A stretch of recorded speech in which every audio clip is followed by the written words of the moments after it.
Доверието трудно се печели, но бързо се губи.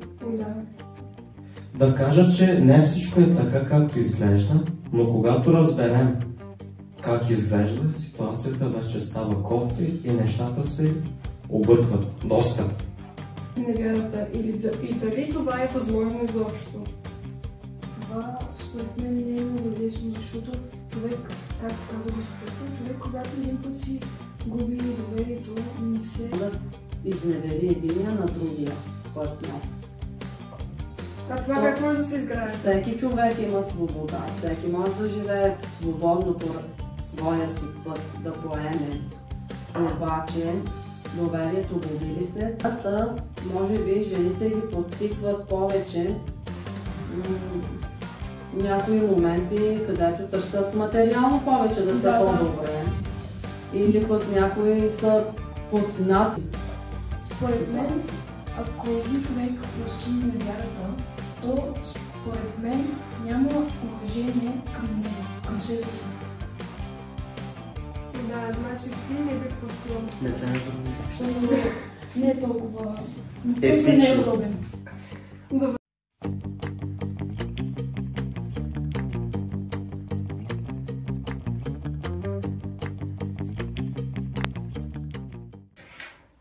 Здравейте! Добре дошли в подкаст Купидон. Аз съм Айлин Шабан и днес ще се впуснем в света на едно от най-сложните и тежки теми, която изпълва сърцата ни с въпроси и съмнения. Ще говорим за изневярата. Изневярата е като невидима тъмна сила, която може да промени всичко. Но какво е, което ни кара да изберем пътя на изневярата? Защо тази тема е толкова обсъждана и как можем да се справим с болката и съмненията, които тя носи със себе си? Днес ние ще се опитаме да проникнем в дълбините на изневярата, да разберем какво я предизвиква, какви са последиците и как може да преодолеем този труден момент в живота ни. С нас са госпожа Муазез Бългча, учител по физическо възпитание и спорт, също така завършила и психология, ученичката Айлин Алиман, която е от 8 клас, и Мехмет Кър, който е ученик от 11 клас. Заедно ще се пуснем в дълбокия океан на чувствата, така че стойте с нас и гледайте как разиграваме мистерията зад изневярата тук в подкаст Купидон. Готови ли сте да преминем през вратата на неизвестното?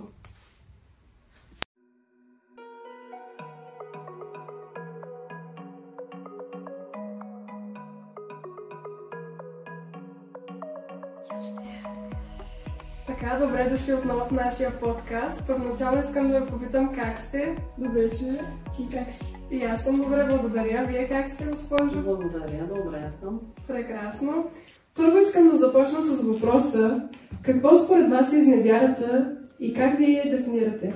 Госпожо Бългча, да започнем с вас. Добре. Изневярата не е много приятна тема за обсъждане, защото едно семейство, за да има здрави корени, за да са сплотени един между друг, трябва най-напред да имат уважение помежду си, да се доверяват, да няма измами между тях. Доверието трудно се печели, но бързо се губи. Да. Човек като изгуби доверието си, вече нещата стават по-сложни. Аз по принцип не одобрявам измамата и не подкрепям изневярата. Да, много ясно. Да. А Мехмет, ти какво мислиш по темата?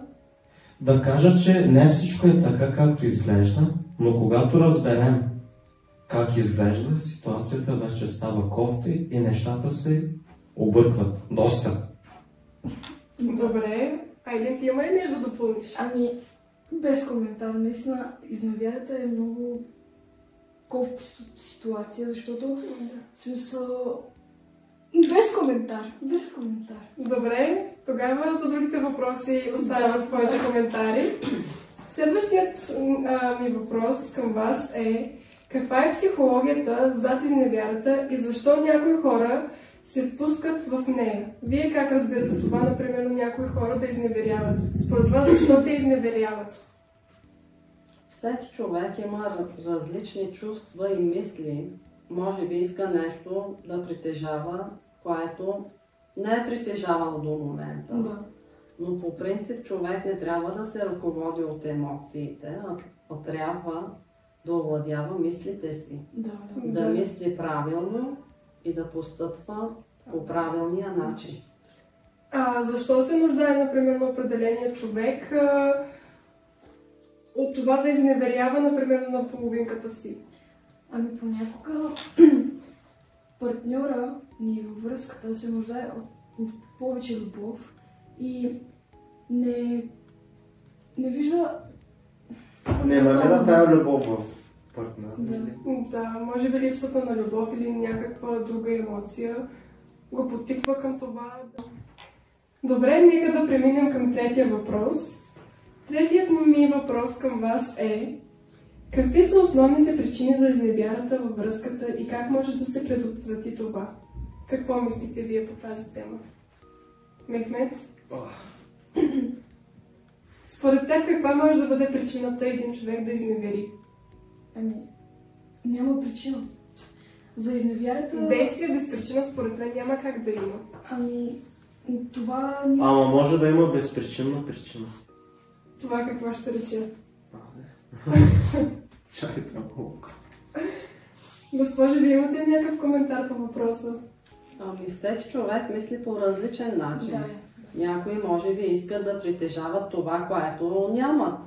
Някои може би търсят друго нещо. Но по принцип, както казах, трябва да се мисли разумно и да се постъпва по правилния начин, защото после нещата се задълбочават. Да, не е емоционално. Трябва да мислиш. Във връзката, например, ние може да действаме с емоциите си, но за да взимаме правилните решения, трябва да си овладяваме мислите. Да, и разумно да действаме, защото понякога емоционалните решения ни довеждат до фатален край. Да. Нещо, което да искате да добавите по темата, по въпроса по-точно. Не. Добре. Следващият ми въпрос е как може да възстановите доверието след изневярата и дали това е възможно изобщо? Това според мен не е много лесно, защото човек, както каза госпожата, човек, когато един път си губи доверието,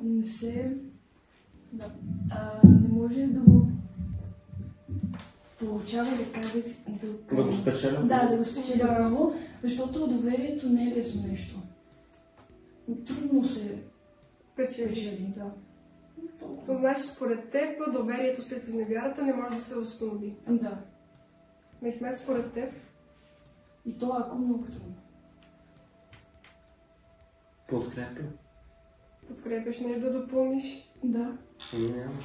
Ако, например, някой ти изневери, ти би ли се доверил на него? Зависи. От какво, например? От обичата. Да. Ето това е, например, един критерий, който не за всички може да е на едно и също ниво. Госпожа, вие как мислите за доверието? Вие бяхте казали, че доверието лесно се губи, но трудно се печели. Да, по принцип то си е така. Трудно печелиш доверието и лесно го губиш. Да. И после нещата се задълбочават и да простиш. Винаги ще си остане едно нещо, което няма да е както е било преди. Една драма, някакво чувство.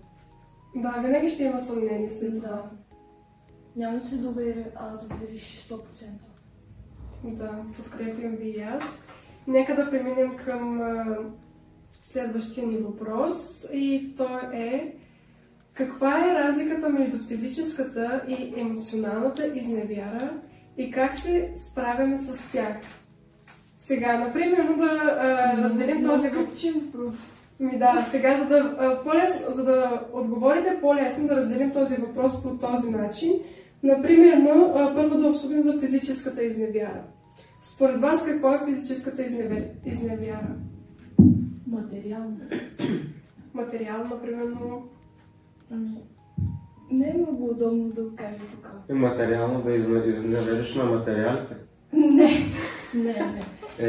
Физическо, не материално. Леглото. Добре, това е физически добре. Значи, ти искаш да кажеш, че да изневериш, например, на някого с друг човек. Ами да. Няма значение, например, може само да се говориш с този човек или просто други неща, които сега тук все пак не може да обсъждаме толкова на открито. Нецензурни изпишки. Защото не е толкова... Просто не е удобен. Добре, вие какво мислите за физическата изневяра? Човек каквото и да чувства, както казах, трябва да се преобладява мисълта, да мисли по правилния начин и да не допуска грешки. Да. Добре, а за емоционалната изневяра? Какво може да кажеш? Емоционалната също трябва да се преобладава емоциите. А как може да ги разграничим тези две понятия? Ами... Не знам. Всичко зависи от човека. Емоционалната... Как ще реши да постъпи? Да. Какви последствия ще поеме? Например, сега, ако тук кажем, както е в въпроса, каква е разликата между физическата и емоционалната изневяра, сега, ако ги разграничим с това, например, в емоционалната изневяра, може да кажем, че не всеки път това може да е видимо нещо. Да, да. А при физическата това вече може да се види с човешкото око и нещо, когато вече се види с човешкото око, това вече става така с факт, че е вярно. Да. А за емоционалната изневяра, например, не всеки път може да я докажем. Да. А само може да я мислим и вследствие на което партньора ни, ако ни разпознава много добре, ще разбере, че ние, например, му изневяряваме. Да. Добре. И сега нека да продължим с въпроса, какви са стратегиите за изграждане на една здрава и устойчива връзка, в която да няма изневяра. Какво мислите по темата? Връзката, за да е здрава, партньорите трябва да си имат доверие един между друг, да са сигурни, че няма да изневери единия на другия партньор. А това как може да се изгражда? Всеки човек има свобода, всеки може да живее свободно по своя си път, да поеме. Обаче, доверието губи ли се, трудно нещата стават по-сложно. Все по-сложно. Да. Мехмед, ти какво мислиш по темата? Двамата да се затворят в една къща и да си изхвърлят телефоните. Много лаконично казано. По принцип, модернизацията с тия телефони в сегашно време направо ужас. отнема диалога между партньорите. Те не могат да се познаят до такава степен. То сегашните връзки повечето се запознават от телефоните. Значи първата ни стратегия може да кажем, че е това, например, да сме по-далеч от социалните мрежи и да обръщаме повече внимание на това да общуваме лице в лице. Лице в лице, комуникацията. Те не се познават достатъчно, за това и след това се създават повечето проблеми. Да. И става раздял. Не само раздела, и изневяра следствие на това. Нали, разделата може би е малко по-добре, отколкото изневярата. Да, защото партньорът ти... Без коментар, Да. Добре. Сега, например, може ли да измислим още няколко стратегии във връзка с това, как може да изградим една по-устойчива връзка?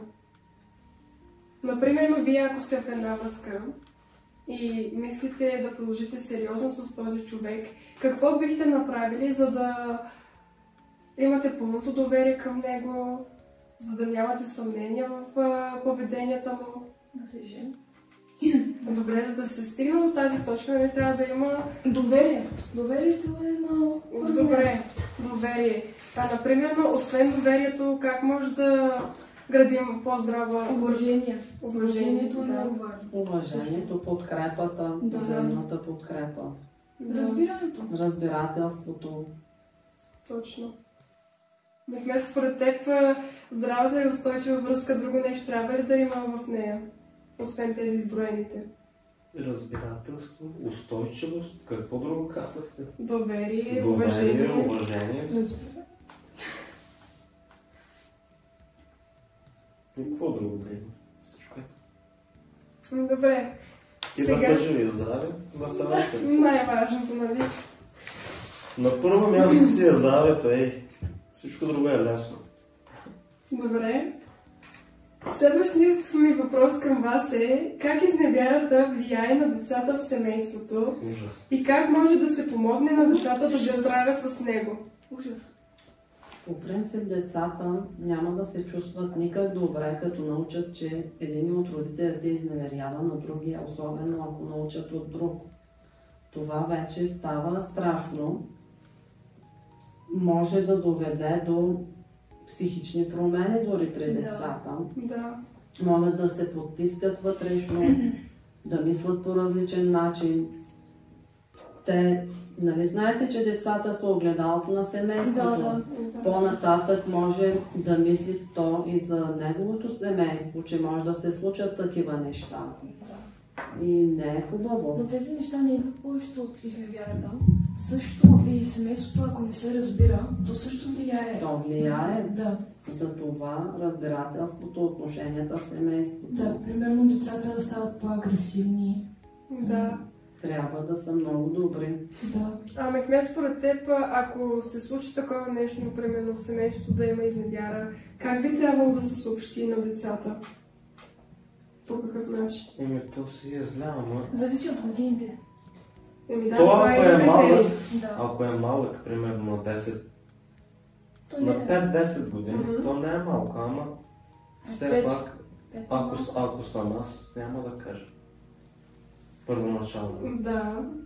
Защото на 5 години... Вече можеш да изневеряваш някакво. Не! Не, просто ако в ситуацията се поставя, нали, и гледа да прави емпатия, как ще каже на своето дете, ако някой ден има такъв... Или някой ме помоля да кажа на чуждо дете. Шегички само. Дете. Но чуждо дете не е много хубаво да се Е. каже. Просто родителът трябва да Не, се ако обясни някой ме нещата помоли на детето. учтиво, елай кажи, аз не мога да говоря с детето. Не. Кой ще ти? Аз ще съм на първа линия.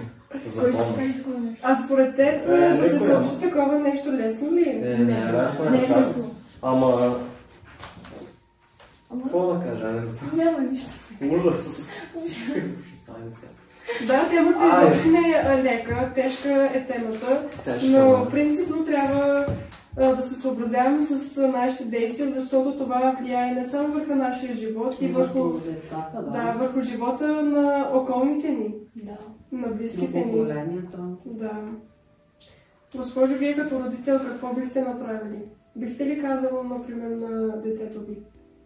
Ами, не дай си Боже да се случат такива неща, което не е хубаво. Аз не мисля, както ви казах, да постъпвам или да правя такава Да. грешка.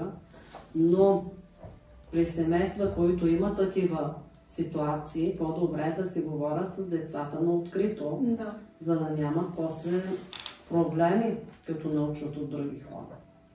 Да. Например, вече ученици в нашата възраст, според мен на тях може да се съобщи. Да.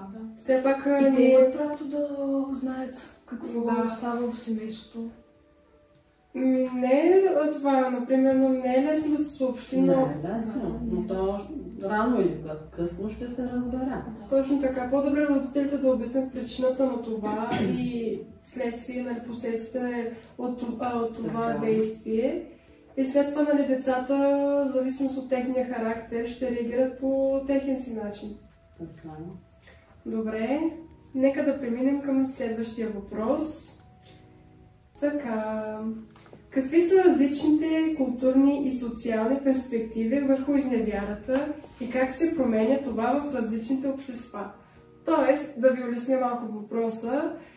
Въпросът е свързан с това как хората от различните култури приемат изневярата и какво мислят по тази тема. Примерно в арабските страни един мъж има 5-10 жени. Не. Имат правото до 4 жени. Но Е, това е. по принцип не е изневяра. Не е изневяра, ама как? Ама според културата, Това е на нашата Според култура, за тях това не е Ние изневяра. сме Да. се европейци. Ние сме си европейци, има страни пък, където жените ги осъждат на смърт при такива ситуации. А пък да не говорим за по-развитите европейски страни, където вече и другите работи са позволени. Да. Точно сега. Това вече надвишава изневяра. Опасна тема това. Опасно за живота. Освен арабските страни, други страни, за които може да дадем пример за различна... По какъв начин, нали, възприемат изневярата? Зависи от културата. Например, сега, добре, ние живеем в Европа. И в Америка то... Няма Например, нормално. да видим някои азиатски страни, освен, нали, Саудитска Арабия, да речем Русия, ако искате, или... Също като нас. Там е пълно с жени. Добре. За някои може да е нормално. Колко бяха? Над 5 да милиона Не знам. с повече от мъжете. Да, и там, например, Да, един мъж може да се вземе. Колко се пада на един мъж? Колко жени? Да, но не се приема там такова нещо. Не се приема, не се приема. И това се брои също като изневяра. И когато, нали, имаме много голям интервал, т.е. различие между броя на жените и мъжете, това може да се случи по-често като... За жените. Да, в случая с жените. Броя на жените постепенно се увеличава. На какво се дължи на това? Ама в арабските страни това, като се роди бебе момиче, айде да не кажа какво правим. Какво го правят? В Польша. Не е удобно да се обсъжда, нали, какво ги правят. Иначе, например, и в по-малките населени места, по-малките общности, пак има различия върху тази тема. Да. Например, някои са отворени повече към това да възприема света по по-различен начин, а други са просто така по-затворени и мислят по един и същи начин. Така е. И затова, нали, изневярата се тълкува по различни начини. Някои страни приемат изневярата, например, други не. Както така и хората. Да. Добре, така, нека да продължим с предпоследния ни въпрос. Как медийното представяне на изневярата влияе на нашите възгледи и очаквания за връзката? Например, как медиите влияят на това как ние да възприемем изневярата? Какво мислите? Медиите вече всичко е открито. Няма скрити неща, така че всеки човек трябва сам да си прецени как е решил да си продължи живота. За изневярата, може би, жените ги подтикват повече някои моменти, където търсят материално повече да са по-добре. Или пък някои са под натиск от мъжа и търсят да се оттърват. Има такива случаи, или търсят нещо различно, което не притежават. Но, както казах, преди всичко трябва да се мисли разумно и така да се постъпва. Да. Може би вече медийният живот ни потиква да живеем повече монотонно и някои хора искат да излезнат от тази монотонност. И това е причината, може би, да ги подтикне да изневеряват. Има различни причини, да. Мехмед, ти как мислиш? Как медиите влияят върху това, как ние ще възприемем изневярата? Примерно, ако един богаташ е изневерил на жена си, или жената на богаташ е изневерил на мъжа си. Това ще го говори цял свят. Ама аз ако изневеря, няма кой да ме говори. Затова мен не ме пука медиите. Само селото. Селото.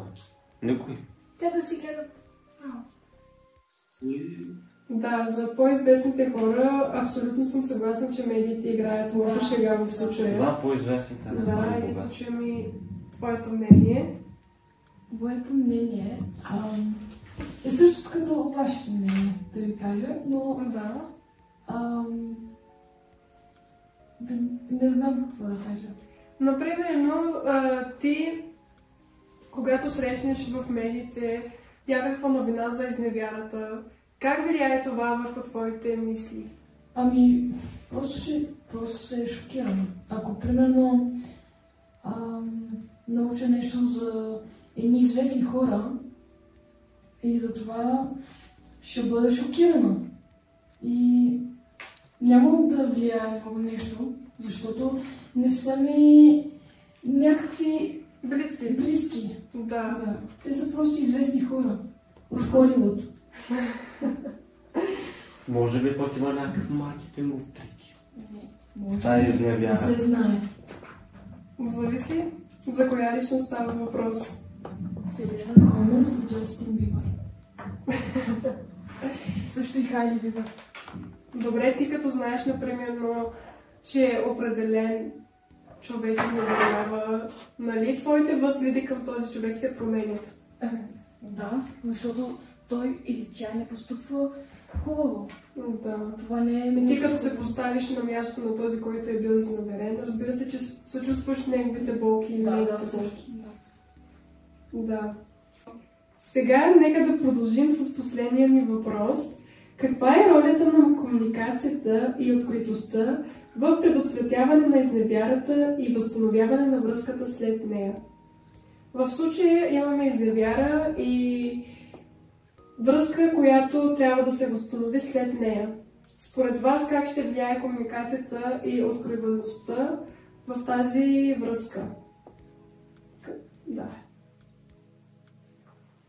По принцип, след изневярата, вече нещата стават по различен начин. Но партньорите до някаква степен трябва да си имат компромиси помежду си. В зависимост от това дали имат деца, дали за тях се жертват, да си продължат семейните отношения, дали искат да са сплотени, единни, но това вече зависи от самия човек дали ще прости на партньора си за това, че е изневерил. В случай, че имаме добра комуникация и партньора, който е изневерил, е откровен, според вас от срещната страна ще отстъпи ли и дали ще му прости? Зависи от човека. Зависи на каква степен е любовта между тях. То зависи и от това, но зависи как иска да си продължи живота за напред. Дали иска да си запази семейството, да има стабилно семейство. Дали ще се довери повторно на партньора си. Дали ще се оправят нещата и няма да продължи по същия начин, както е било. От много неща зависи, но по принцип трябва да има компромиси в едно семейство, за да продължат нещата да върват напред, иначе трябва да се прекрати. Според мен, ако един човек прости изневярата, то според мен няма уважение към него, към себе си. Да, значи ти не би простила на изневярата. Зависи в коя степен. Сега в това, което мислиш в настоящия момент, не би простила. Да, не. Той да простиш, вече ще имаш друго мнение, други мисли, други чувства. Също трябва примерно да рушим къщата и отново да я градим. Да. Буквално, да. Няма да е както е било преди. Или пък може тази ситуация да ги събира още повече, да не си пожертват семейството и... По никакъв начин. Не, според мен ти би ли простил на изневярата? Зависи каква ще е. Например, любовна изневяра във връзка с любимият човек. Абсолютно не. 100% не. Ти сега отговаряш вместо не, зависи каква ще е изневяра. Да, той има различни видове изневяра, не само... Примерно материално. Какво е това материално? Материално. Да изневериш за пари. Има и такива случаи, Мехмет. Аз нямам пари, тя да ми изневери за...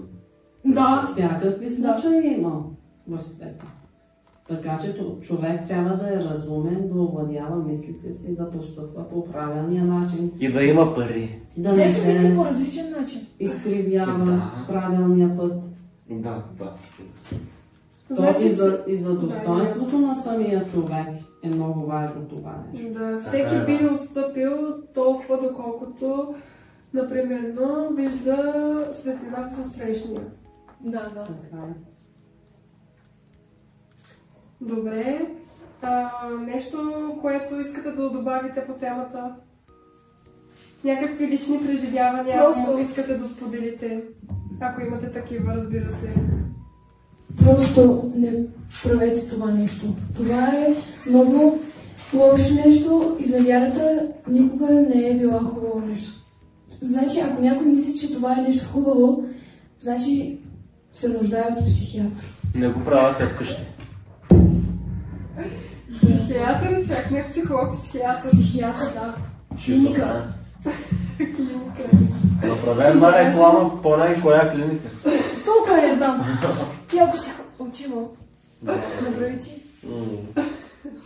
Добре, отклонявам се както и да е. Вие нещо да искате да допълните? Нека да са единни, да се уважават, да си имат доверие един в друг партньорите, да са сплотени, за да имат една здрава връзка, където няма да си имат проблеми. Мехмет, ти едно изречение за завършник. Мълчание. Или? Живота не е лесен.